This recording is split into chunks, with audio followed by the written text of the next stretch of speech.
BTech first year మనకి full excitement అసలు.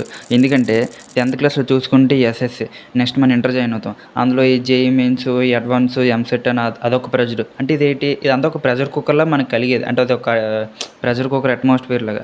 So, ఇదంతా పక్కన పెడితే ఆల్రెడీ మన మైండ్‌లోకి వస్తుంటది. అసలు బీటెక్ అంటే ఫుల్ ఎంజాయ్‌మెంట్, ఫ్రీ, రూల్స్ ఉండవు, రెగ్యులేషన్స్ అవి పాటించవసరం లేదంటే ఇవన్నీ కూడా 100% అబద్ధాలే. ఈ సొల్లంతా మాకెందుకు భయ్యా, తిన్నాక వీడియోని స్టార్ట్ చేయొచ్చు కదా అంటే, వెయిట్ ఆగండి. దయచేసి ఈ వీడియోని ఒక డైలీ రొటీన్ వీడియోలాగా అయితే చూడకండి. జస్ట్ ఒక సజెషన్ అయితే అనుకోండి. సో, ప్రతి వీడియోలో లాగా ఈ వీడియోలో కూడా ఫస్ట్ టైం నా ఛానల్‌కి ఎవరైనా వచ్చుంటే ఒక సబ్స్క్రైబ్, ఒక లైక్ అయితే చేసుకోండి. ఒకవేళ కంటెంట్ ఇస్తే మీ ఫ్రెండ్స్‌కి కూడా షేర్ చేయండి. మెయిన్‌గా నేను వీక్‌కి 2 వీడియోస్ అయితే పెడతాను. ఆ 2 వీడియోస్ కూడా మనకి యూస్‌ఫుల్ అయ్యే కంటెంటే వస్తది. ఇంకా కామెంట్ సెక్షన్‌లోని ఛాలెంజ్ యాక్సెప్టెడ్ అని కూడా పెట్టండి. చూద్దాం ఎంతమంది అయితే రెస్పాన్స్ ఎక్కువ వస్తదో. ఇంక ఈ సొల్లంతా ఆపేసి మన వీడియోని అయితే స్టార్ట్ చేసేద్దాం. మెయిన్‌గా ఇప్పుడు డార్క్ రియాలిటీ చూసుకుందాం. సో, మీరు ఎప్పుడైతే బీటెక్ జాయిన్ అవుతారో ఆటోమేటిక్‌గా ఒక ఫ్రెండ్స్ సర్కిల్ అనేది ఏర్పడుతది. అంటే మ్యాక్సిమం ఒక 5-6 మెంబర్స్ అయితే ఒక గ్యాంగ్‌గా ఉంటాం. సో, అందులోని ఇద్దరు చదువుతారు. మిగతా ఇద్దరు యావరేజ్. మిగతా ఒకడు అటు చదువుతాడు, ఇటు చదవడు. మిగతా ఒకళ్ళు మీరు రిమైనింగ్. ఇద్దరు చదువుతారు అన్నాం కదా! ఆ ఇద్దరు కూడా lead code, hacker rank, Greek for Greek ఇందులో కూడా ప్రాబ్లమ్ సాల్వింగ్ చేసుకొని మంచి రెజ్యూమ్ చేసుకొని రెడీగా ఉంటారు. అది మీకు తెలీదు. మిగతా యావరేజ్ స్టూడెంట్స్ ఉంటారు కదా! ఆ యావరేజ్ స్టూడెంట్స్ ఆన్‌లైన్‌లో కోర్స్ తీసుకొని విత్ సర్టిఫికేషన్స్‌తో వాళ్ళు రెడీగా ఉంటారు. దేనికి? జాబ్‌కి. మిగతా రిమైనింగ్ ఇద్దరు కూడా బిలో యావరేజ్. అంటే యావరేజ్ కన్నా యావరేజ్, బిలో యావరేజ్. వీళ్ళిద్దరూ కూడా జస్ట్ ఏటీ చేయరు. Just free and enjoy. అంటే వీళ్ళకి ఏటీ తెలీదు. ఎందుకంటే బ్యాక్ సైడ్ వీళ్ళకి బ్యాక్‌లాగ్స్ కూడా ఉంటాయి. వీళ్ళు థర్డ్ ఇయర్, ఫోర్త్ ఇయర్‌కి వచ్చేసరికల్లా వీళ్ళు రియలైజ్ అయిపోతారు. ఎందుకంటే జాబ్ సర్కిల్ వచ్చేసరికి ఫ్యూచర్‌లో ఏఐ గ్రో అవుతది. ఏఐ వల్ల జాబ్స్ క్రియేట్ అవుతాయి, జాబ్ రికర్షన్ అవుతాయి, జాబ్ లేయర్స్ అవుతాయి. ఏమో చెప్పలేం. అంటే కమింగ్ 3-4 ఇయర్స్‌లో అయితే. సో, ఇదంతా కూడా మనకప్పుడు చెప్పినోళ్ళు ఉండరు. సో, అందుకే మన వీడియోని ఫుల్‌గా చూడండి. ఎందుకంటే ఈ ఫీలింగ్ అనేది మీకు రాకూడదు ఫ్యూచర్‌లో ఎప్పుడూ కూడా. సో, ఇదంతా పక్కన పెట్టి సోదంతా ఇప్పుడు రోడ్ మ్యాప్‌లోకి అయితే వెళ్దాం. ఫస్ట్ ఇయర్ మెయిన్‌గా ఫస్ట్ ఇయర్ వచ్చేసరికి 2 సెమ్‌లకైతే డివైడ్ అయ్యి ఉంది. First sem, second sem. First సెమ్‌లో వచ్చేసరికి మెయిన్‌గా సి లాంగ్వేజ్ అనేది బేసిక్. సెకండ్ సెమ్‌లో వచ్చేసరికి డేటా స్ట్రక్చర్స్ అనేది బేసిక్. వీటిని ఇలా పక్కన పెట్టండి. కొన్ని కాలేజ్‌లో సి చెప్తారు, కొన్ని కాలేజ్‌లో పైథాన్ చెప్తారు. ఫస్ట్ మీ కాలేజ్‌లో ఏది స్టార్ట్ చేస్తే ఆ లాంగ్వేజ్‌తో మీరు ఫస్ట్ స్టార్ట్ చేయండి. స్టార్ట్ చేయగానే ఫస్ట్ సి చెప్పారంటే సి లాంగ్వేజ్ మెయిన్‌గా మీ కాలేజ్‌లో చెప్పినవి పీపీటీలు చెప్తారు. దయచేసి అవైతే పట్టించుకోకండి. మీరు యూట్యూబ్‌లో ట్యుటోరియల్ చూసి మొత్తం ఆ 10 అవర్స్, 12 అవర్స్ అనే ఒక వీడియో ఉంటది. అది చూసి అది అయిపోయింది ఇక నా రెజ్యూమ్‌లో పెట్టేసుకోవచ్చు కోర్సు, నాకు ఇంక జాబ్‌కి వెళ్ళిపోవచ్చు అంటే అది వచ్చేసరికి 100% అబద్ధం. మెయిన్‌గా మీరు ప్రాబ్లమ్ సాల్వింగ్ చేయాలి. మీరు సింటాక్సెస్ ఎంత త్వరగా ఉంటే మీకు లాంగ్వేజ్ అనేది అంత త్వరగా వస్తది.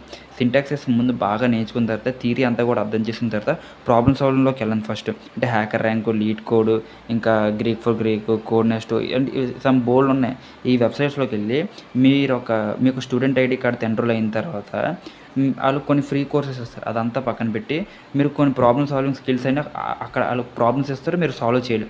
సో, ప్లెంటీ ఆఫ్ ప్రాబ్లమ్స్ మీరు సాల్వ్ చేస్తే మీకు ఎక్స్పీరియన్స్ పెరుగుతుంది. ఇది ఇప్పుడు ఫస్ట్ సెమ్‌లో ఫస్ట్ సి నేర్చుకోండి. అంతా కూడా మీరు అర్థం చేసుకోండి. బట్టి అయితే పట్టకండి. నెక్స్ట్ అదంతా పక్కన పెట్టిన తర్వాత సెకండ్ సెమ్‌లోకి డేటా స్ట్రక్చర్ వస్తది. డేటా స్ట్రక్చర్ అనేది అది కూడా ఒక ప్రోగ్రామింగ్ లాంగ్వేజ్. బట్ ఏదో ఒక లాంగ్వేజ్‌ని యూజ్ చేసి అది మనం రాయాలి. సో, సియా, పైథాన్, జావా అంటే కమింగ్ ఇయర్ అంతా కూడా అంటే కమింగ్ 2-3 ఇయర్స్ అంతా కూడా డేటా స్ట్రక్చర్ విత్ జావా అనేది చాలా ఇంపార్టెంట్. అంటే ఇది ఇంపార్టెంట్ అంటే స్పెసిఫిక్‌గా ఏ లాంగ్వేజ్ కూడా మెన్షన్ చేయట్లేదు.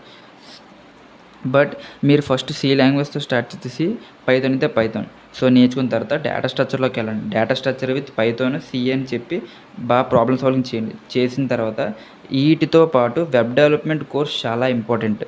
వెబ్ డెవలప్‌మెంట్‌లోని ఫ్రంట్ ఎండ్ ఒకటి, బ్యాక్ ఎండ్ ఒకటి. ఫ్రంట్ ఎండ్‌లోని HTML, CSS, JavaScript. Back end వచ్చేసరికి పైథాన్, డేటాబేసెస్‌లో వచ్చేసి మైఎస్‌క్యూఎల్, నోఎస్‌క్యూఎల్, ఎస్‌క్యూఎల్.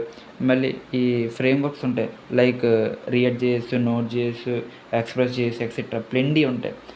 ఈ వెబ్ డెవలప్‌మెంట్ ఇంపార్టెంట్ అంటే ఇంపార్టెంటే. ఇప్పుడు మన ప్లేస్‌మెంట్స్ టైమ్స్‌కి వచ్చేసరికి ఆళ్ళు అడుగుతారు. అంటే మీ ప్రాజెక్ట్ చేశారు కదా!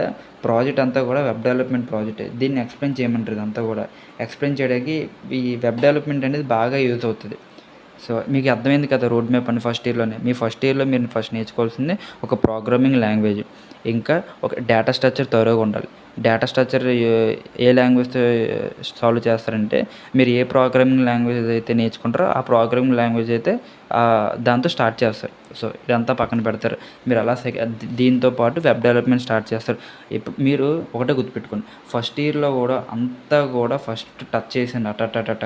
అంటే ప్రోగ్రామింగ్ సైడ్ టచ్ చేయండి. ఇటు ఫ్రేమ్ వర్క్, ఇటు డేటాబేసు, ఇటొచ్చేసరికి లైక్ ప్రాబ్లమ్ సాల్వింగు, ఇటొచ్చేసరికి హ్యాకథాన్స్ అన్నీ గూడా టచ్ చేసేయండి మీ ఫస్ట్ ఇయర్‌లో. ఎప్పుడైతే మీ ఫస్ట్ ఇయర్‌లో టచ్ చేస్తారో అన్నీ గూడా మీకొక హ్యాండ్స్ ఆన్ ఎక్స్‌పీరియన్స్ అనేది వస్తది. ఇది చాలా ఇంపార్టెంట్. మీ రెజ్యూమ్‌కి ఇది వెయిటేజ్ యాడ్ చేసింది ఇది హ్యాండ్స్ ఆన్ ఎక్స్‌పీరియన్సే. మెయిన్‌గా మీరు ఒకవేళ ప్రాజెక్ట్స్ మీరు చేయకపోయినా గిట్‌లోకెళ్ళి క్లోన్ చేసుకోవచ్చు ప్రాజెక్ట్స్.